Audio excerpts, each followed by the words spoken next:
人都欺负到我们头上了，这说明了美国傲慢自大，他根本就没有把我们放在眼里，这是明目张胆，我们不能再忍了。从中南军区调13兵团、38军、39军、40军，即刻开赴东北。催促一下，咱们边防军的3个高炮师就摆在鸭绿江边上。见着美国飞机来一架打一架。在这场重塑远东格局的棋盘里，一边是刚褪去战火硝烟，靠意志与轻武器支撑的农家子弟，另一边则是手握核威慑力量与绝对空中优势的现代化工业巨兽。面对这种降维打击般的装备差距，刚刚拥抱和平的新生共和国为何敢于向世界第一强权正面对视？而麦克阿瑟此刻的傲慢又是如何一步步演变成日后惨败的隐患呢？今天我们抛开表面的战况，重新梳理出兵前夕的战略布局，一起看懂这场立国之战背后的顶级智慧。面对复杂多变的国际局势，最高决策层敏锐察觉到原定将领性格上的潜在隐患，最终果断换将。这一纸调令在战火蔓延之前，成为了影响大国博弈走向的关键。林彪和罗荣桓建议由15兵团司令员邓华改任13兵团司令员。理由呢？这个邓华可是四爷里头难得的将才，黄永胜仗打的是不错，可这个人的脾气，一点就炸。这绝非一次普通的人事调动，而是最高统帅部在极度克制下的底线思维。朝鲜半岛的特殊性在于，它不仅是两军对垒的绞肉机，更是美苏两大阵营试探彼此底线的政治修罗场。在通讯受限、战局瞬息万变的异国他乡，指挥官的一次性格冲动，极有可能引发第3次世界大战的连锁反应。而统帅部需要的是一把既能雷霆出击，又能收放自如的政治人才。邓华既当过政委，又兼任过军事主官，肯动脑子，敢于拍板，军政兼优啊！命令调邓华立刻北上，担任13兵团司令员。当得起周总理一句军政兼优的人，无疑是真正的大才。放眼世界军事史，顶级统帅比拼的往往不是杀伐果断，而是对地缘政治与战争本质的深刻理解。这一纸调令标志着决策层从一开始就将这场战争定性为多维度的体系对抗，更是一场军事战术与政治智慧的双面博弈。反观此刻的大洋彼岸，盟军总部那位不可一世的远东联军总司令麦克阿瑟，正透露着无以言说的自傲。What can they do? Fight us with Chinese kung fu?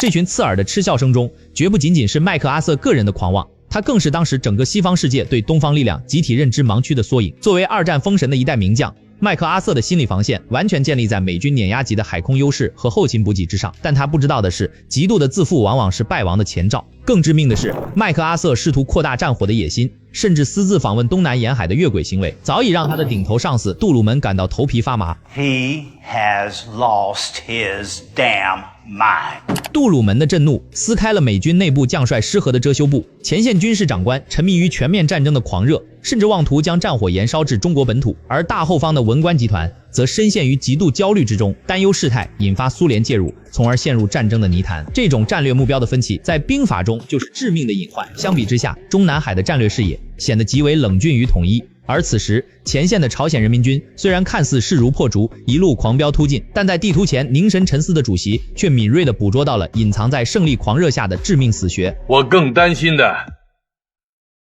是这里，万一美国人中部登陆，拦腰切断，人民军可就回不去了。朝鲜同志正处在节节胜利当中，本来你要尽快让柴成文同志提醒他们，螳螂捕蝉，黄雀在后啊！这不仅是教科书般的底线思维，更是对地缘战争的降维剖析。朝鲜半岛天然的蜂腰地形，对拥有绝对制海权的美军而言，简直是实施2栖登陆的最完美标靶。这在战略家的眼里，就是外线作战的先天死地。一旦美军如同利刃般从侧翼拦腰斩断补给线，前方的数十万主力瞬间就会灰飞烟灭。为了掐死这个即将蔓延到边境的火种，毛主席下达了未雨绸缪的第1道铁令，将共和国仅有的一点防空底牌毫不犹豫地砸向了东北边境，让高炮部队马上和东北边防军取得联系，配合地面部队保护好鸭绿江大桥。我马上安排。统帅部的一系列指令如疾风骤雨般下达，高炮部队迅速布防，死保鸭绿江大桥这一生命线的畅通。而在这场庞大的战争机器启动之时，火车站这个看似不起眼的抢人插曲，却成为了决定未来战局的关键伏笔。为了将最强的大脑带往东北前线，邓华盯上了他的老战友洪学智。哎呀，老伙计，什么重要任务啊？你搞得这么神秘啊？坐。既然已经来了北京，就不要再考虑回广州的事了。准备一下，马上跟我去东北。不行啊，我这次进京啊，是奉着叶三座的命令。叶三座这边这个话，会有人替你回的。表面上看，这是老战友间的生拉硬拽，实则隐藏着邓华对现代战争残酷性的深度敬畏。他强留红学制，正是看重其在后勤调度上的卓越才干。这种清晰认知自身短板，并用雷霆手段迅速补齐团队拼图的思维，是确保13兵团高效运转的基石。随着列车向北疾驰，邓华、洪学智、谢芳、杜平这套未来撑起志愿军头脑的班底，在车厢里完成了历史性的聚首。这4位后来被称为13兵团乃至志愿军总部的4梁8柱。然而，车窗之外，棋局之上，战争的硝烟已然越发浓烈。我在想啊，邻居家已经打得这么热闹，我们不可能总隔着楚河汉界看热闹，这肯定不行啊。这恐怕我们就得……这绝非无端猜测，而是被枪炮声逼至眼前的血色现实。此时，美军第7舰队已悍然驶入台湾海峡，武装阻挠祖国的统一。而在东北边境，美军的轰炸机开始以误炸为名，对我国丹东地区进行赤裸裸的武力试探。这不仅是军事上的火力侦察，更是大国角逐中极限施压的心理战。他们要测试新中国的脊梁到底敢不敢硬挺。当安东上空凄厉的防空警报拉响，平民的鲜血瞬间粉碎了最后一丝和平的幻象，国门之内的废墟与眼泪彻底点燃了将军们的怒火。残酷的现实证明，妥协换不来安全，而一味的退让只会引来贪得无厌的豺狼。从这一刻起，局势的性质彻底改变了。美军落下的炸弹不仅带来了灾难，更炸醒了一个永恒不变的历史真理：打得一拳开，免得百拳来。倘若不将战火死死顶在鸭绿江对岸，东北的重工业基地将永无宁日，而新中国的脖颈也将永远悬挂着美军的枪口。面对如此赤裸裸的地缘绞杀，共和国的最高决策者拍案而起，给这场历史博弈下达了最后的定音之锤。原来啊，单单抗议是不够的，如果我们不采取行动还以颜色，没有意义。已经到了这个关口，我们该下决心了。这是新中国面对强权退无可退后的拔剑出鞘。从这一刻起，新生共和国不再是旁观者，而是直接切入这场巨大棋局的最关键变量。唇亡齿寒的道理刻在每一个中国人的骨子里。如果任由美军占领全朝鲜，就等同于在国门前悬起了一把致命的利剑。当年倭寇就是以此为跳板，步步蚕食咱们国土的。既然决定出兵，就必须在战略筹码上完成最大的叠加，为防止仁川登陆的戏码在鸭绿江畔重演。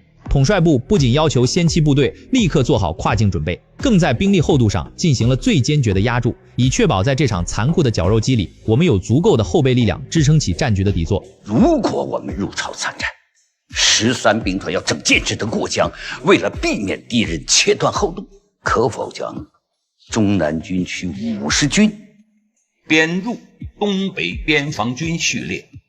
这样一来，已经集结到位的东北边防军的4个军，随时可以跨过鸭绿江。大势已定，利刃出鞘。从中南军区的重兵北调到50军的紧急编入，几十万枕戈待旦的中国军人已经在鸭绿江边拉开了一道深不可测的战略纵深。麦克阿瑟笃信他可以凭借钢铁洪流碾碎一切，但他根本不明白，他即将面对的是经历了20年残酷战火淬炼，拥有在这个星球上最恐怖轻步兵战术与钢铁意志的无能之师。